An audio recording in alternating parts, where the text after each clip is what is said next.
Have you ever reached the end of a day and thought, where did it all go?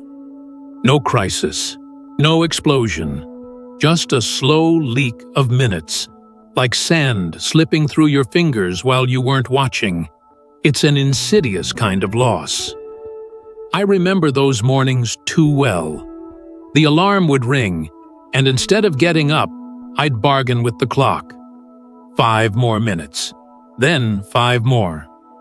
Honestly, if hitting snooze were an Olympic sport, I'd be a gold medalist. Or maybe not, because I'd probably oversleep the finals. But behind the laugh, there's a quiet truth. Those small compromises shape a life.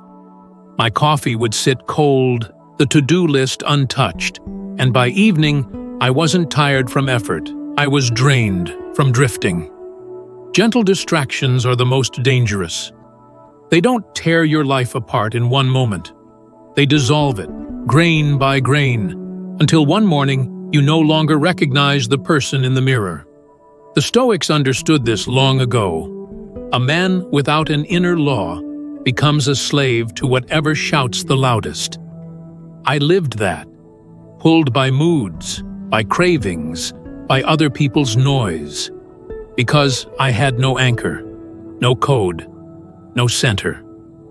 And here's what I learned. Discipline is not a punishment. It's the structure that lets you breathe. It is self-respect, made visible. Tonight, try something simple. When you set your alarm, place your phone on the far side of the room. Make tomorrow's first victory the moment your feet hit the floor before your excuses do.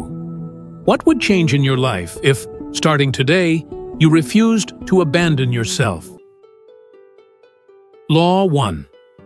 Self-respect. You can see. When I was a student, I fell in love with a girl who believed in me more than I believed in myself. She begged me to change my habits, to keep my word, to stop drifting. I promised her.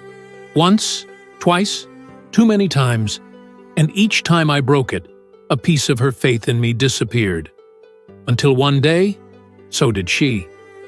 It wasn't the breakup that haunted me. It was the look in her eyes the last time we spoke.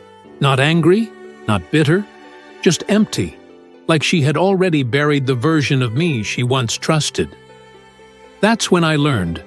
Self-respect is not a theory. It's visible. You can see it in the way someone rises when the alarm rings. You can feel it in the way they keep a promise, even when nobody else cares. Discipline isn't about punishing yourself. It's not about becoming rigid or joyless. It's about honoring the part of you that knows you're capable of more. Every choice whispers one of two things. I matter or I don't. Picture this. Your alarm buzzes at 6 a.m. The room is dark. The blanket is warm. But the night before, you wrote down one simple promise. So you sit up. You breathe. You stand. That moment, small, unseen, is the moment you tell the world, I am someone who keeps my word. Practical now. Tonight, write one promise to yourself on a sticky note. Place it where your eyes will meet it first thing in the morning. Keep it. Guard it. No one has to know, but you will. So ask yourself, what is one private promise you're ready to protect so fiercely that no excuse can steal it? One private promise can change everything. Return to center. If this truth stings a little, write just one word in the comments. Promise. Not for me, but to honor the version of you who won't be abandoned again. Law 2. Discipline must fit your nature. Jonas has been my friend since the days when we had nothing but second-hand books and big, impossible dreams. He was always the one who gave in to comfort first. The extra slice of cake, the I'll do it tomorrow, the late-night movies that bled into morning. One winter, he decided to reinvent himself. He read a best-selling book that swore all successful people rise at 5 a.m. He laughed at himself and said, if this is what it takes, I'll do it. So the next morning, he forced himself up in the dark. By noon, his eyes were red. his words sharp, and his body slouched over his desk, like a puppet with cut strings. By evening, he looked less like a champion and more like a ghost. The truth hit me then. Discipline isn't about wearing someone else's uniform. It's about building a rhythm that matches the way your soul breathes. For Jonas, the 5 a.m. ritual wasn't discipline. It was torture, dressed up as virtue. The Stoics never asked us to copy each other's patterns. Marcus Aurelius ruled at dawn. Epictetus taught in poverty. Their lives looked nothing alike, yet their anchor was the same. Honor your own nature. Maybe your energy comes alive at midnight when the world is quiet. Maybe your deepest clarity visits at sunrise. The key is not to crush your wiring, it's to collaborate with it. Real discipline is not borrowed. It's built from within. Practical now. Pay attention this week to when your mind feels sharpest. Morning, afternoon, or night. Block 1 hour there for your most important work. Protect it as if it were sacred. So let me ask you, are you still forcing yourself into someone else's rhythm? Or are you ready to design a code that speaks your language? Return to center, and let your discipline speak your language. Law 3. Disorder always demands a price. I once watched a young employee in an office, bright, ambitious, always smiling on the outside, but his desk told another story. Coffee cups stacked like ruins, papers scattered, sticky notes curling at the edges. Each morning he promised himself he'd clear it, but by nightfall he only added to the pile. It didn't look like failure. It looked like flexibility. Yet slowly, his patience thinned. He snapped at colleagues. His work lost sharpness. What stole his strength wasn't laziness. It was the quiet weight of unfinished tasks, the silent clutter draining his focus hour by hour. I used to be that guy with 27 sticky notes. By the end of the week, I had covered half my screen with reminders and still didn't finish a single thing on them. That's how disorder works. It doesn't storm in. It seeps. It whispers through the dishes left for later. The message you keep meaning to send. The workout postponed just this once. And while nothing collapses immediately, your peace erodes. The Stoics knew this. Disorder is not only physical, it is spiritual. A messy space creates a restless mind. A restless mind forgets clarity. And when clarity fades, so does your ability to choose who you are becoming. Order is not about rigidity. It is mercy. A way to rescue your attention from the 1,000 tiny thieves of modern life. A clean desk, a journal entry, a boundary for your phone at night. These are not cages. They are containers that protect what matters most. Practical now. Tonight, pick one small thing you've been tolerating. An unanswered email, a cluttered corner, a task you've postponed. Handle it completely. Let your mind taste the lightness of closure. So ask yourself, what silent mess have you been carrying? And how much peace would return if you finally put it down? Come back to center. Law 4. Success can soften you. If you let it. When I first started my business, fortune smiled faster than I was ready for. One deal brought in more money than I had ever held in my life. I laid the cash on my desk, staring at it like it would rewrite every wound in me. And for a week, I acted like money could babysit my discipline. Spoiler, it couldn't. And I told myself, I've earned a break. So I loosened my grip. Late mornings, missed routines, nights wasted in comfort disguised as reward. For a while, it felt like freedom, until the call came. A critical project was failing because I wasn't present. My success, instead of saving me, had almost undone me. That's the danger. Failure shouts, but success whispers. It whispers that you've done enough, that you can let go of the edge that kept you sharp. But discipline doesn't retire when you arrive at a milestone. If anything, it becomes more important. Because now you have something to lose. The Stoics never glorified external wins. They saw them as tests. Marcus Aurelius ruled an empire, but still wrote nightly reminders of humility, restraint, and fire. Because the moment you think you're safe, drift begins. So, learn to separate rest from surrender. Rest restores. Surrender corrodes. Celebrate, yes, but celebrate by refining, not abandoning. Practical now. After your next win, don't take a week off.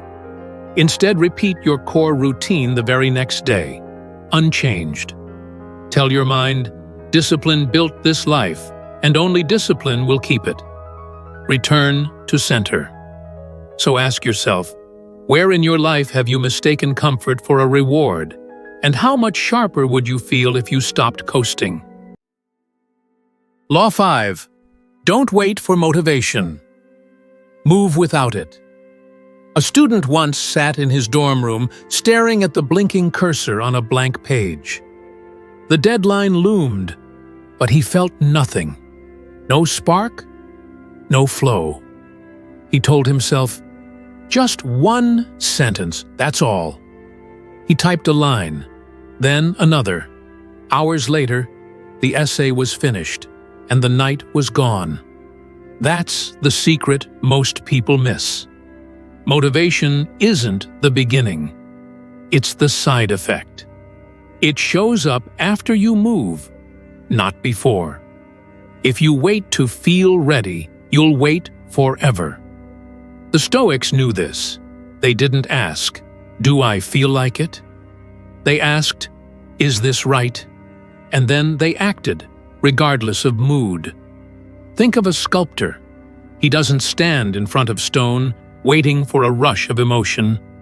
He picks up the chisel, strikes once, and in the rhythm of motion, focus comes alive. So stop begging your feelings for permission. Your future isn't built on moods. It's built on moments when you move anyway. Practical now.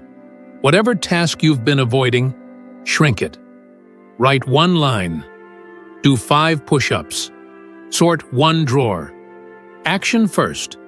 Momentum second.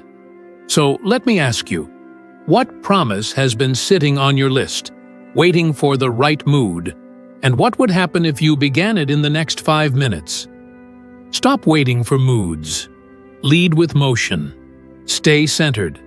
If you think discipline is about punishing yourself, you've been lied to. The truth is far more freeing. Let me show you why.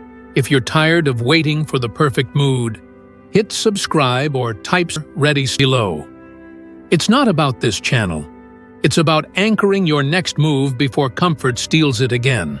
Law 6. Live by conscious choice, not auto-reaction. There was a season when my world shrank to a dark room lit only by a screen. Empty noodle cups stacked in the corner, the glow of a game bleeding into my eyes, and nights stolen by endless clicks of a mouse. I told myself I was just unwinding. In truth, I was drifting, days dissolving with nothing to show but fatigue and shame. Honestly, I played so much that once I fell asleep in my chair and dreamed the words, "Game over." Even my subconscious wanted me to log off. One evening, Kai knocked once and stepped inside. He didn't scold. He didn't argue. He simply pulled the plug, looked at me, and said, "Come." We walked into the forest behind his workshop. The only sound was the crunch of leaves underfoot, the wind threading through the branches. No scores, no pings. Just silence so alive, it made me restless. I realized then I had trained myself to mistake stimulation for life. But in that silence, my body remembered something deeper: presence. For the first time in months, I breathed without distraction. The Stoics warned us, until you make the unconscious conscious, it directs your life and you call it fate. My so-called fate had been autopilot, a loop of craving and escape. But Kai's silence broke it. He showed me that choice begins the moment you pause, even for one breath. Practical now. The next time your hand reaches for the phone, the fridge, or the quick fix, pause. 3 breaths. Ask, is this me, or is this just habit? That one pause can rewrite the whole day. So let me ask you, what pattern in your life right now feels less like a choice and more like a reflex? And are you ready to interrupt it? Pause. Breathe. Return to center. Then act. Law 7. Who you are in private builds who you become in public. After Kai pulled me out of the noise, I found myself spending nights in his workshop. One evening, I stayed late, sanding a piece of oak no one else would ever inspect. My back hurt, my hands ached, but I refused to leave it unfinished.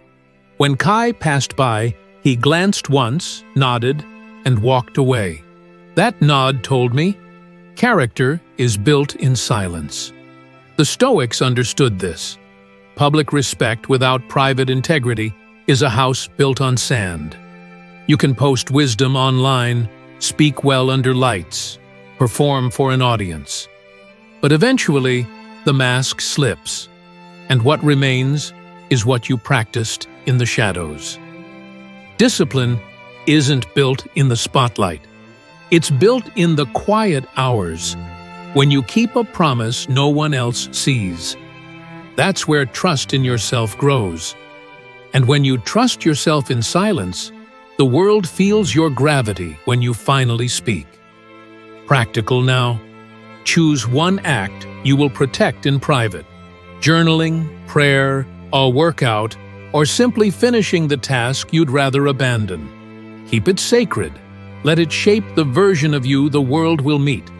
So ask yourself, who are you when the room is empty and no one is clapping? Who you are in silence is who you'll carry into the light. Center is where you begin again. Law 8. Tame the dopamine before it tames you. I once watched a woman open her phone just to browse a shopping app. A pair of shoes caught her eye, then a flash sale, then another recommendation. Within minutes, her cart was full, her heart racing with the thrill of discounts. When the packages arrived days later, most items stayed unopened in the corner. Excitement gone, clarity gone with it. Is your shopping cart full while your soul feels empty? That's how dopamine traps us. The rush isn't in owning, it's in chasing. Each click promises happiness, but delivers only clutter. And little by little, we train our brains to crave the spike, not the substance. The Stoics would ask, is this joy or is this noise? Not all rewards are equal. The shallow ones scream and vanish. The deeper ones whisper and endure. Discipline is choosing the whisper over the shout. True pleasure is not in buying more, it's in needing less. Not in the thrill of new, but in the peace of enough.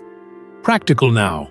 Before your next purchase, pause and wait 24 hours.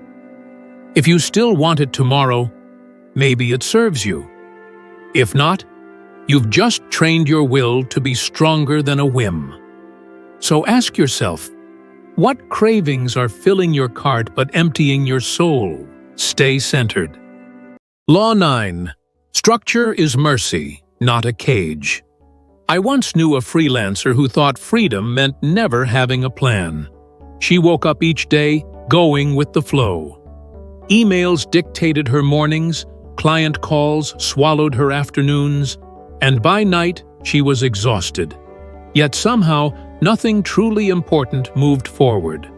Her freedom had turned into a quiet kind of slavery. That's what happens without structure. Your time gets hijacked by the loudest voice, the newest message, the easiest distraction. At first it feels flexible, but slowly it drains your energy and erodes your direction. The Stoics didn't see structure as punishment. They saw it as protection. Not bars, but boundaries. Not rigidity, but rhythm. A clear morning routine.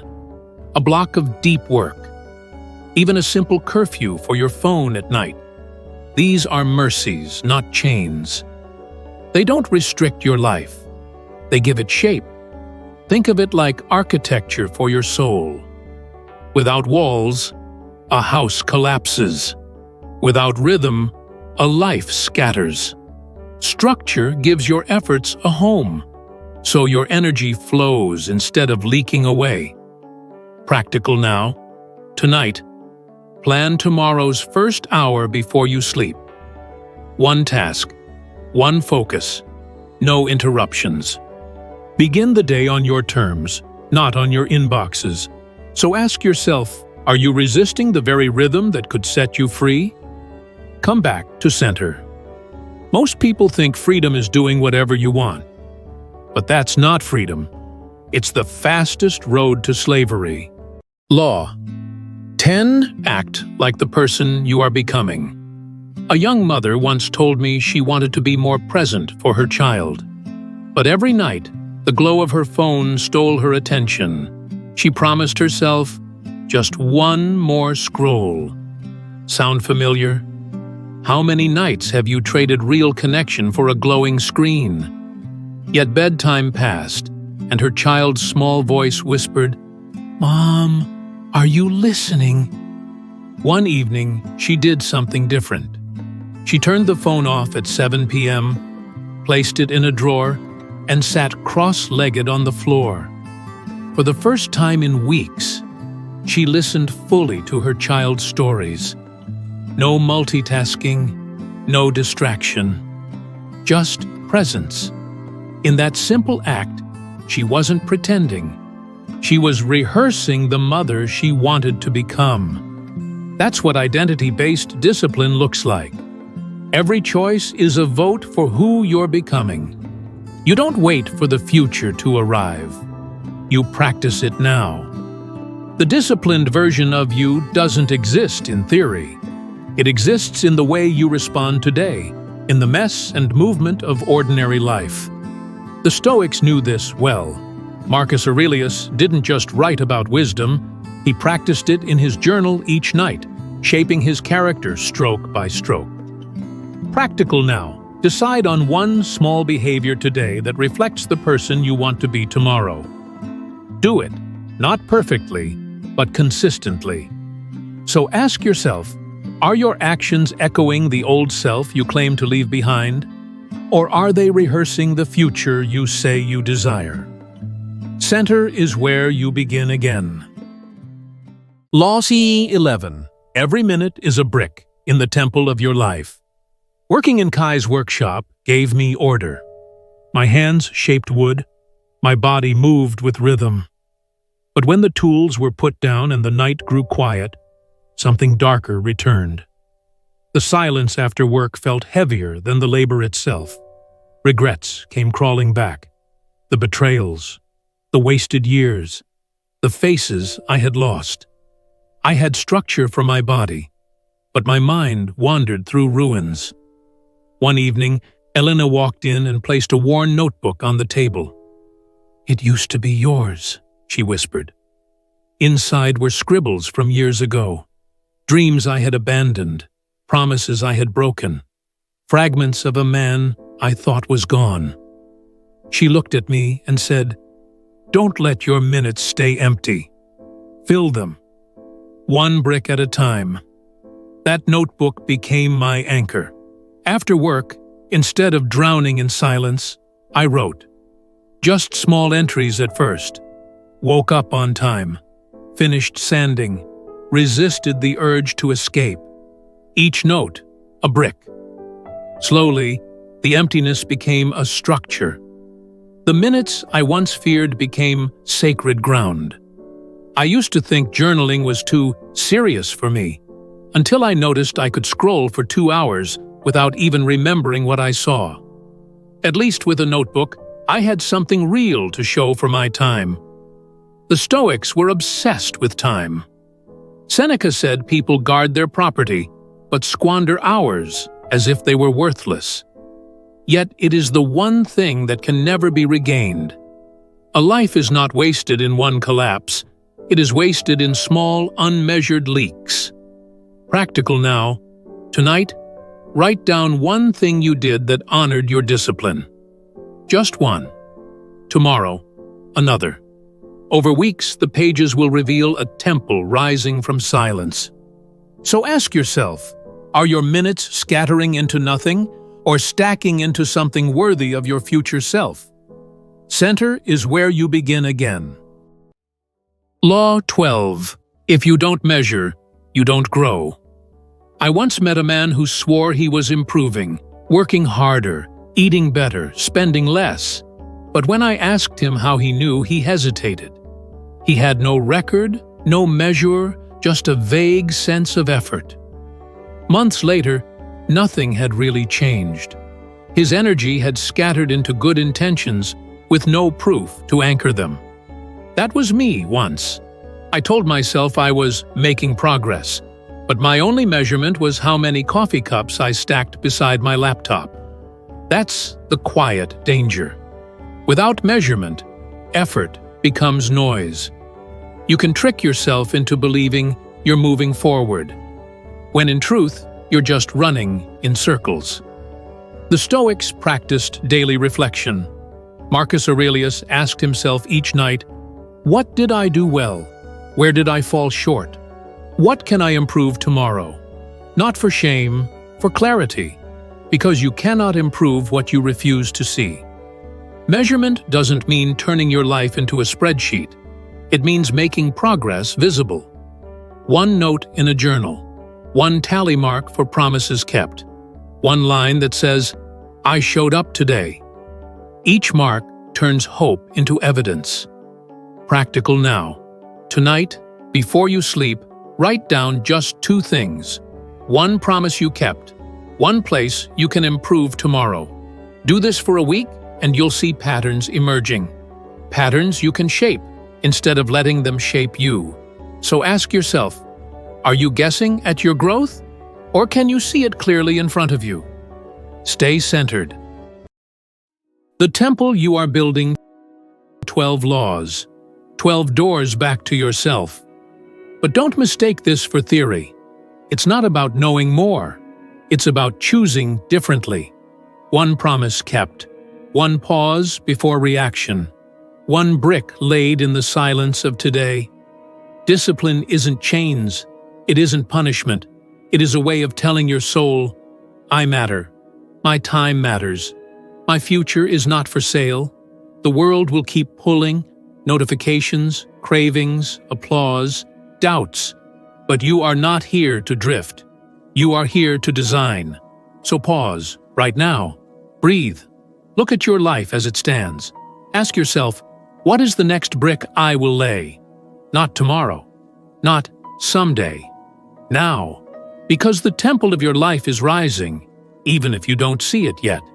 And when the noise fades, when the lights go out, the only question left will be, did you stay true to the center? When you lay your next brick today, share this with one person you care about.